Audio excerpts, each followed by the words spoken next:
Let's take a journey back in time. Imagine a world where the religious map looked nothing like it does today.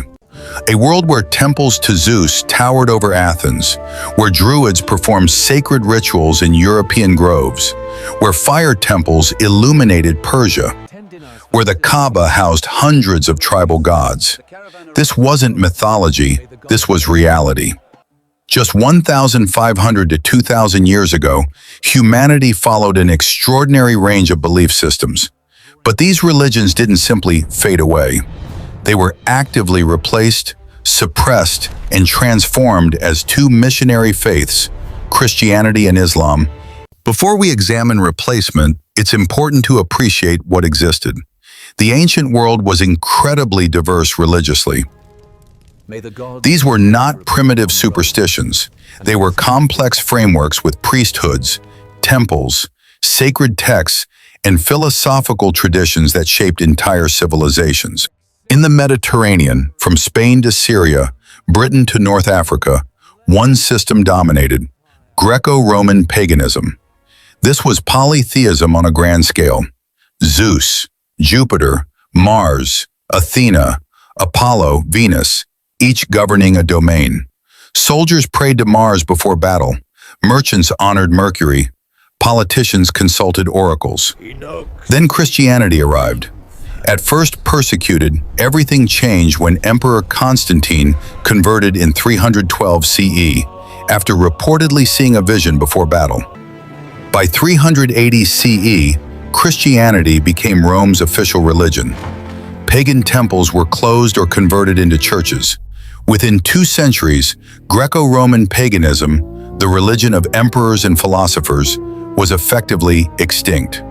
Today, it survives only through ruins, texts, and modern reconstruction movements. Across Ireland, Scotland, France, Germany, and Scandinavia, Celtic and Germanic tribes worshipped nature-based polytheistic religions. Christianity's expansion north changed everything. Missionaries like St. Patrick and St. Boniface replaced old gods. Festivals were banned or absorbed. Yule became Christmas. Spring fertility rites became Easter. By the early Middle Ages, Celtic and Germanic religions had vanished as living traditions, surviving only in myths, folklore, and place names. In Persia, Zoroastrianism had ruled for over a millennium. One of the first monotheistic religions, it taught belief in Ahura Mazda, the supreme god of truth and order. It described a cosmic struggle between good and evil. Heaven, hell, judgment, angels, and moral accountability, these ideas shaped later Abrahamic faiths. The Islamic conquest of the 7th century didn't force immediate conversion, but imposed taxes and social restrictions. Over generations, economic and social pressures led to widespread conversion. Sacred texts were lost. Fire temples fell into disrepair. Today, small Zoroastrian communities survive in Iran and India, a shadow of their former prominence. Before Muhammad, Arabia was polytheistic. Each tribe worshipped its own gods. The Kaaba in Mecca housed hundreds of idols and served as both a religious and commercial hub. When Muhammad returned to Mecca in 630 CE, he destroyed every idol in the Kaaba, marking the end of Arabian polytheism. Within one generation, tribal gods disappeared, temples were abandoned, rituals ceased, and the faith vanished except in historical records. In the Americas, civilizations like the Maya, Aztec, and Inca practiced complex religions. The Maya had advanced astronomy and cosmologies. The Aztecs performed rituals for cosmic balance. The Inca revered the sun god Inti, and their emperor was his representative. European conquest brought Catholic missionaries who sought conversion. Temples were demolished, codices burned, priests executed or silenced. Indigenous children were sent to Christian schools, forbidding native languages and practices. Within decades, centuries-old religious traditions were shattered.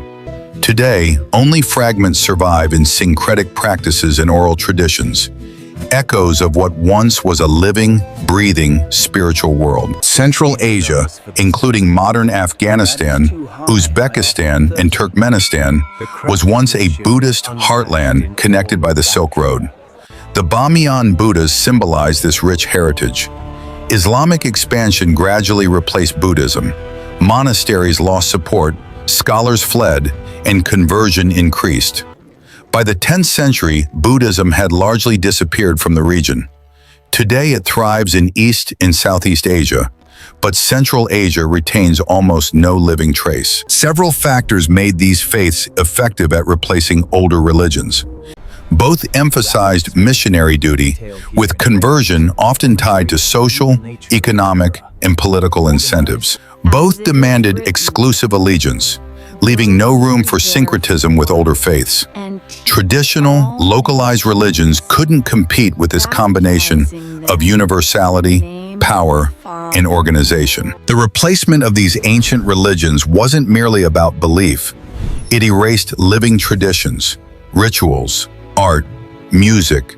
Knowledge of astronomy, medicine, and philosophy was lost. Diverse ways of conceptualizing morality and the divine vanished. Cultural memory and pluralism diminished. While some fragments survive, the living, unbroken traditions were largely destroyed. Understanding this history doesn't diminish Christianity or Islam. Instead, it provides context, showing that religions evolve, compete, and transform over time. The modern religious map isn't inevitable. It is the result of conquest, politics, economics, and cultural shifts. It invites reflection. What perspectives, wisdom, and practices were lost? And how might the world have looked if these ancient faiths had survived? Christianity and Islam didn't just spread. They replaced entire spiritual ecosystems that had shaped civilizations for millennia. Some religions were erased through force, others through taxation, social pressure, or cultural erosion. Recognizing this is not condemnation, but honesty. The world we see today, dominated by two religions, is the result of profound historical change. Religion is not a timeless, unchanging truth. It is human tradition, shaped by power, culture, and choice. And once you understand that, the religious map of the world becomes far more dynamic, complex, and human.